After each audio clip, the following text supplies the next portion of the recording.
gatherings were banned. Different states came out with curfews for different times, even for restaurants. Some states didn't allow restaurants to be open. The other ones said there has to be capacity.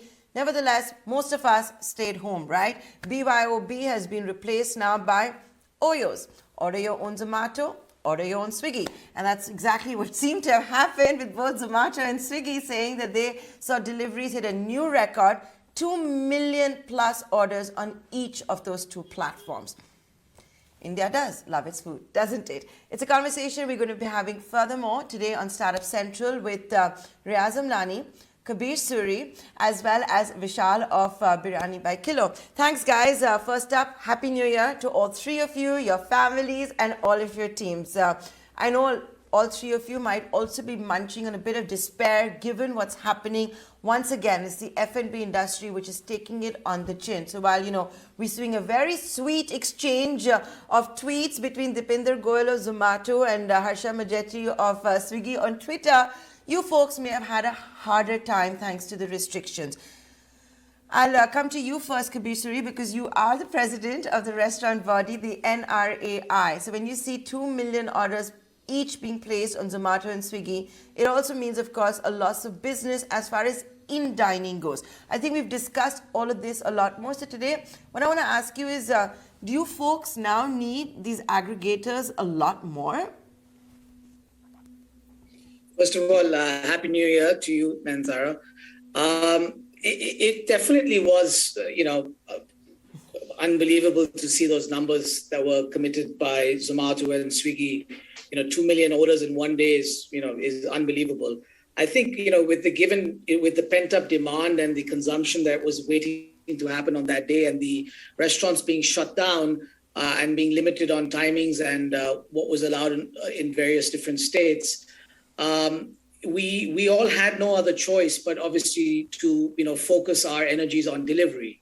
A lot of our transactions obviously went through their portals, and a lot of our transactions are direct in nature as well. So it was a combination of both. To answer your question, are we dependent on delivery? Yes, we are. Delivery is becoming a larger portion of, I think, everyone's business. And I don't mean to speak for anyone on the panel today, but I think in most of our businesses, delivery is contributing to the revenue streams. I think delivery in general will never replace going out. I think delivery will fundamentally replace the number of meals we cook at home. And I think that's what we saw. We saw that people obviously chose to gather within their own boundaries and order in. And I think that's what we saw, and hence the explosion in consumption on those 2 days.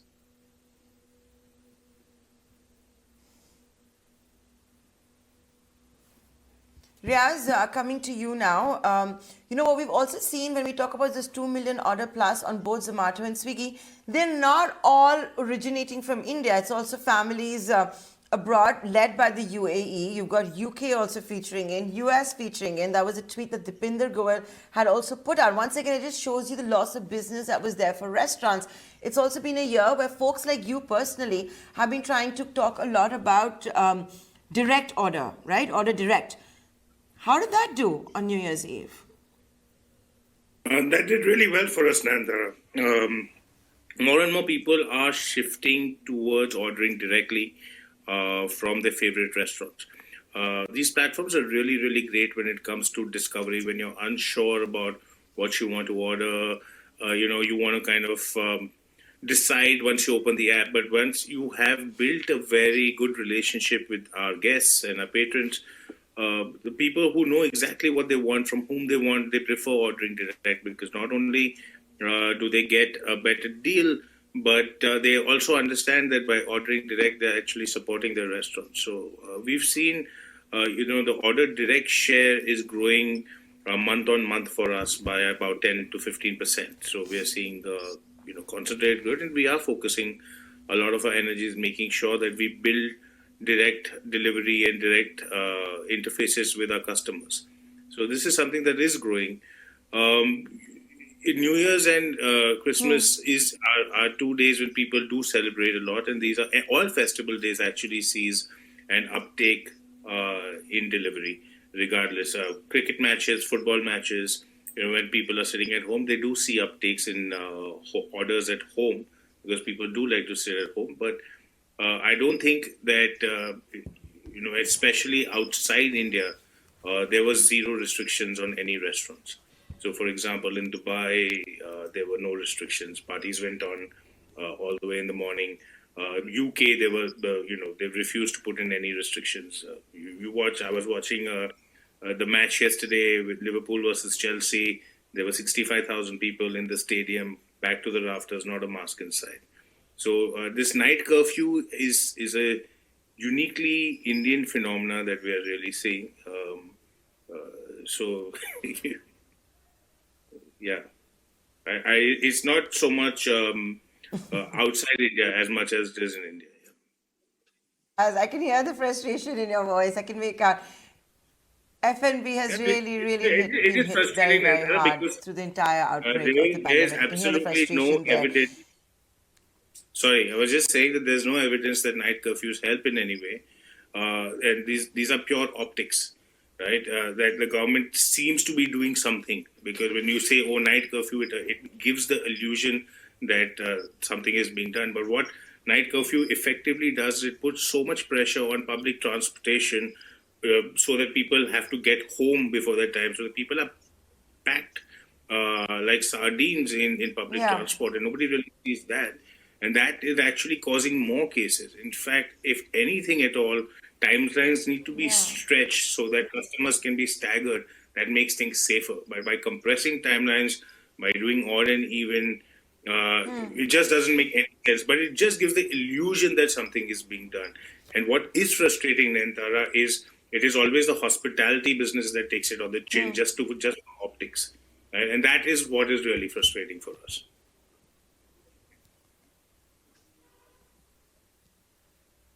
I'm going to get back to that in just a bit, whether you guys are looking at other ways of disrupting this, because, the pandemic is here, unless, of course, Omicron turns out to be the endemic. Vishal, coming to you now. You've been on a tear. You raised $35 million recently for biryani. You don't have restaurants, you have cloud kitchens, so your overheads are much, much better. You perhaps are laughing your way to the bank, unlike our other two panelists over here. But what I would like to ask you, Vishal, is that it seems like biryani was the hot flavor once again, the hottest thing on the menu. That's as per the year-end reports of both Zomato, Swiggy, and the indications that came in on from the war zone on New Year's Eve. How did you do? No, Touchwood, so happy and safe 2022 to you and everyone.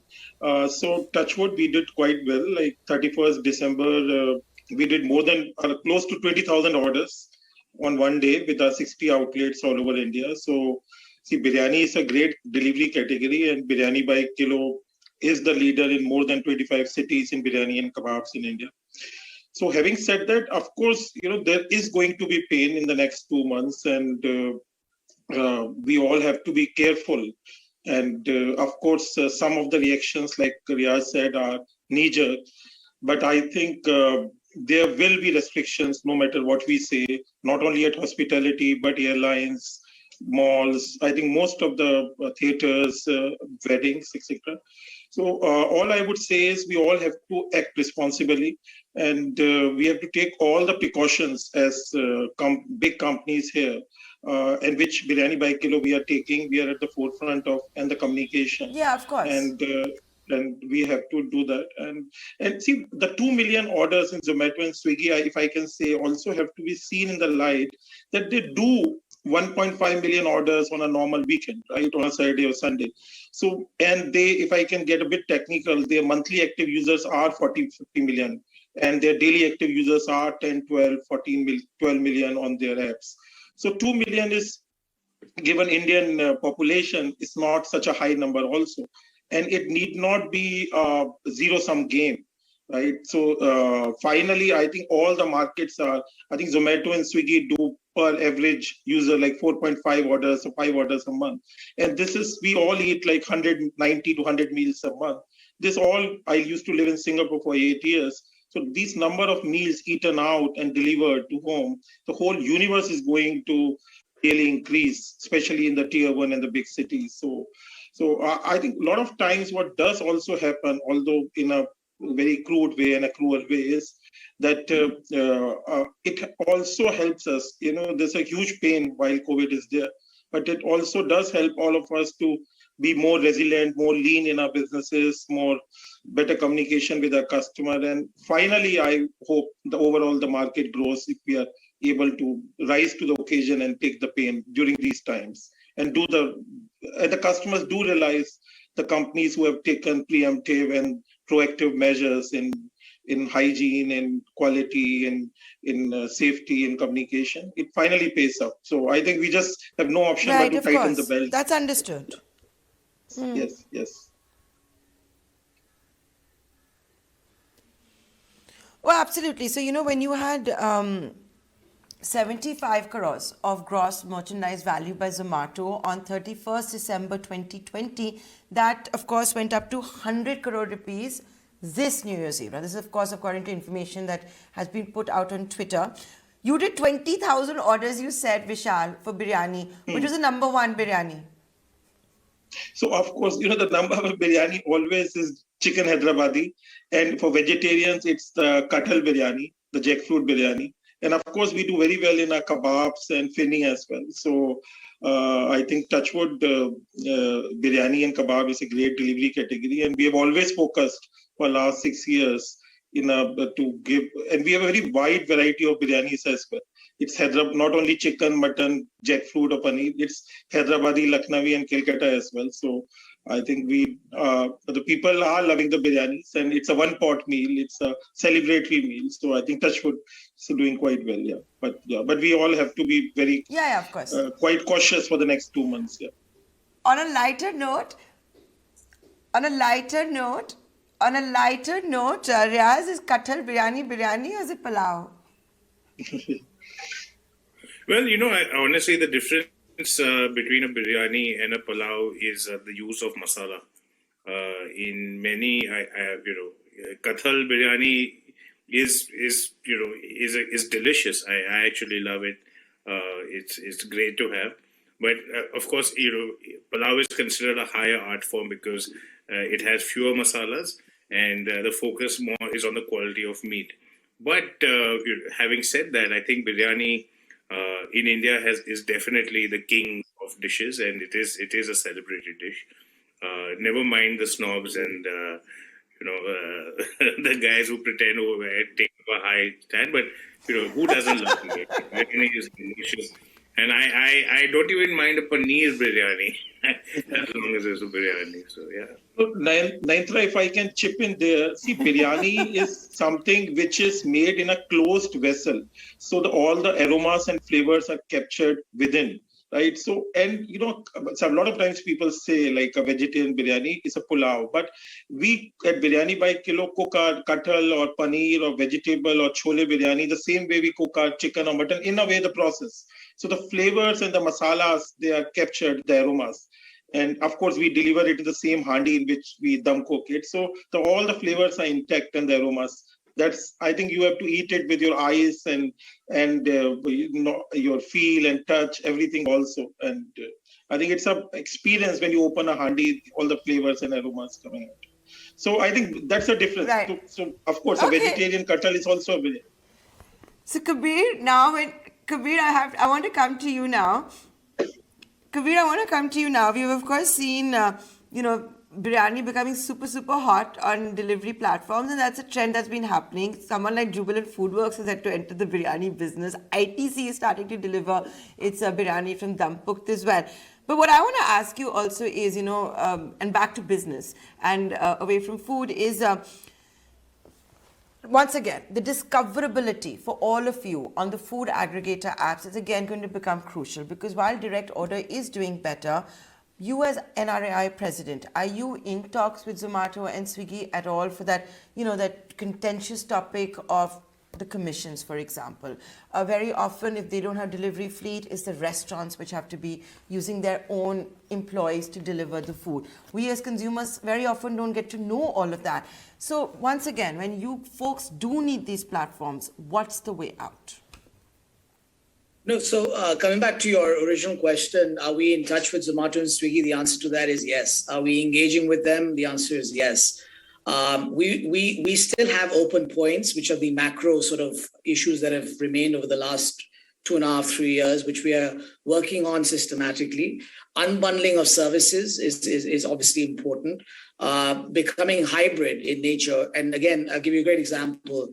On the 31st, many restaurants in Gurgaon, Delhi, and Bangalore and Bombay did not have riders available. What that means is that during the peak time, there were no riders available. So while Zomato and Swiggy were trying to complete their 2 million transactions or orders, which is what they've stated, there were many more that could have happened if the infrastructure sort of supported each other. And what that means is, if the hybrid model was allowed, I think we would have been able to, surpass those numbers as a business, hospitality-wise, and we would have had obviously not have to have dealt with customers waiting for long periods of time for food.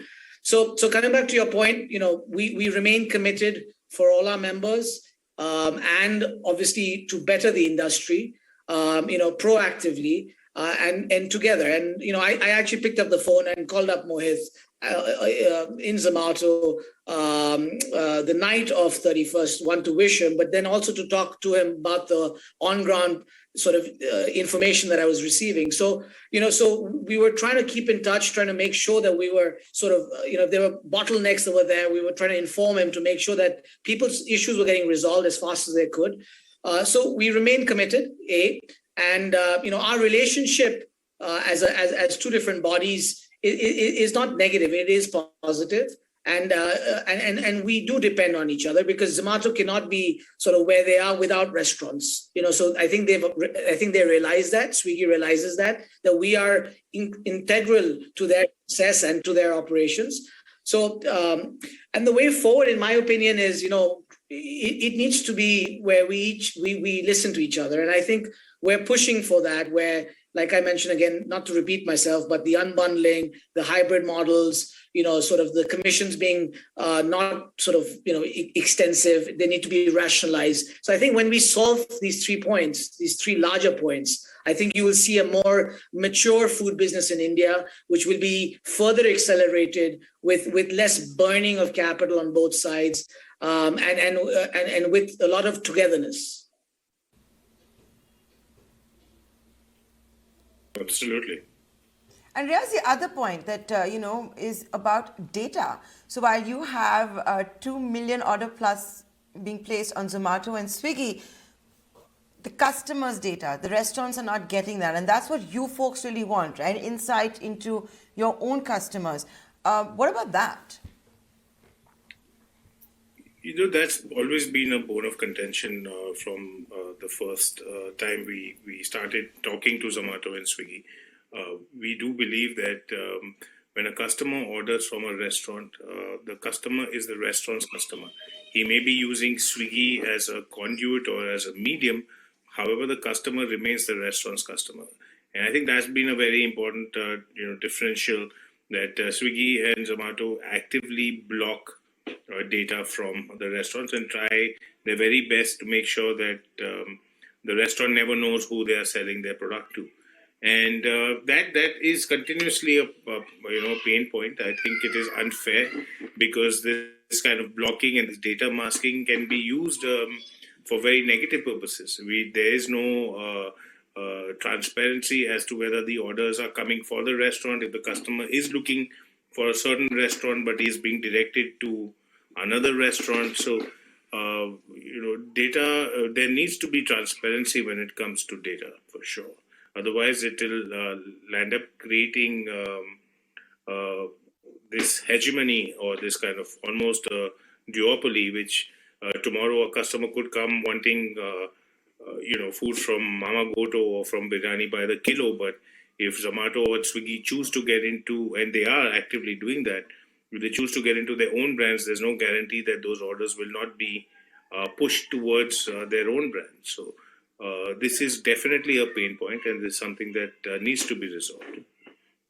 And hopefully, this has been we have complained about this to the competition overview, and they are taking note of it. And hopefully, in the new policy, there will be some action on this.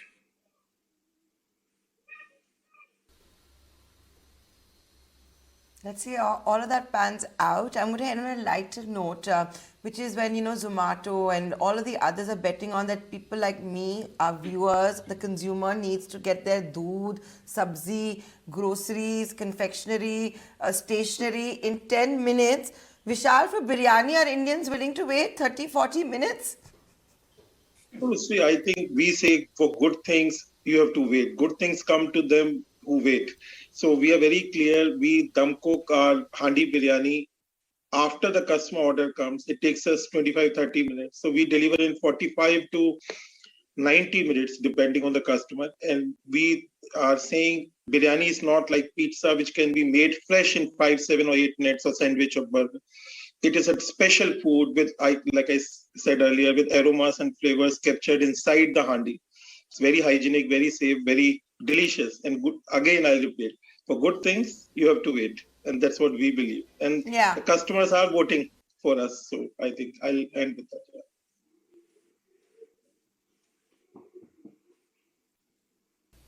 So maybe Indians want everything in 10 minutes except for biryanis.